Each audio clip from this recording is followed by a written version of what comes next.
নিৰ্দলীয় হয় মই নিৰ্দলীয় ৰাইজ থাকিলে দল নালাগে দল কাক দি ৰাইজক দি যিকোনো ৰাজনৈতিক দল কাক দি বোলে হয়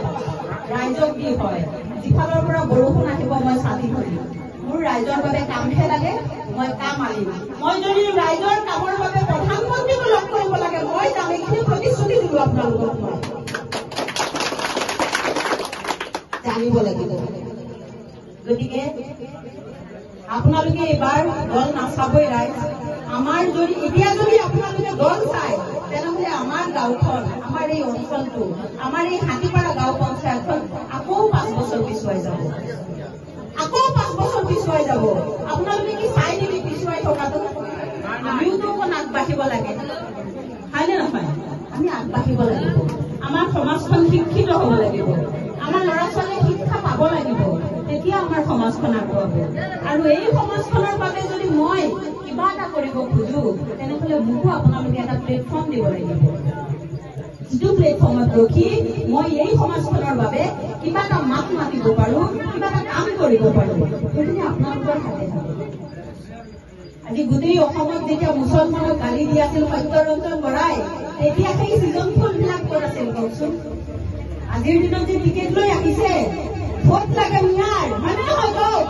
মুছলমানৰ ভোট লাগে সেই তেতিয়া পাকঘৰত সোমাই ভোট বন্ধ কৰি আছিল কিয় যেতিয়া মুছলমানক গালি দি আছিল কিয় মাত মাতা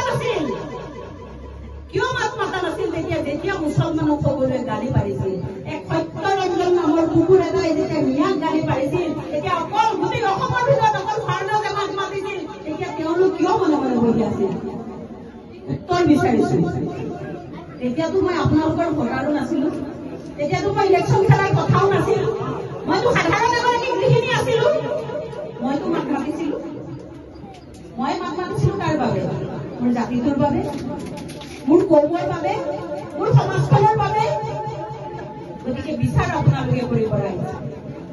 আৰু মই এগৰাকী হিন্দু ছোৱালী মুছলমান হৈছিলো বিবাহ সূত্ৰে মই মুছলমান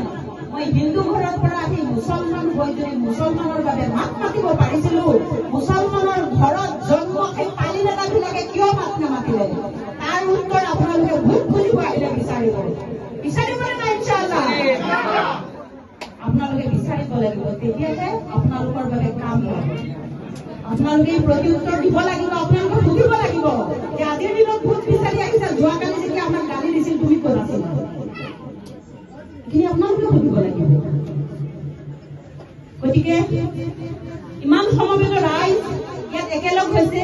আপোনালোকৰ আগমনে সঁচাকৈ মই অনুপ্ৰেৰণা পাইছো মোৰ সঁচাকৈ খুব ভাল লাগিছে যে মোক অকণমান আশীৰ্বাদ দিবলৈ সকলো ৰাইজ এনেকৈ বহি আছে মোৰ সঁচাকৈ আশীৰ্বাদৰ প্ৰয়োজন মোৰ দুৱাৰ প্ৰয়োজন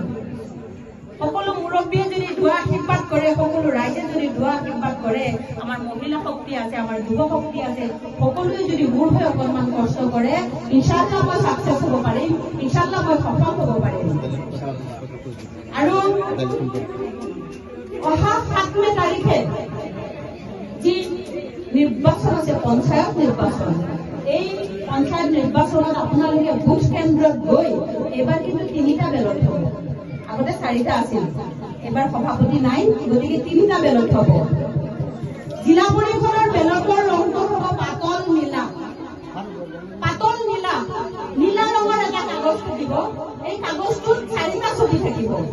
তাত য'ত টেক্সিৰ ছবি পাব আপোনালোকে তাত ভোট দিব তেতিয়া মই পাম মই ফৰনাথ আহমেদে পাম আৰু মই যদি জিকিব পাৰোঁ তেতিয়া সেই যে ৰাজনৈতিক দলৰ নেতা পালি নেতাসকলে টিকেট বেচিছে তেওঁলোকে আচল উত্তৰ পাব যে টিকেট বেচা কিনা কৰিলে লাভ নাই সকলোতকৈ উৰ্ধত হৈছে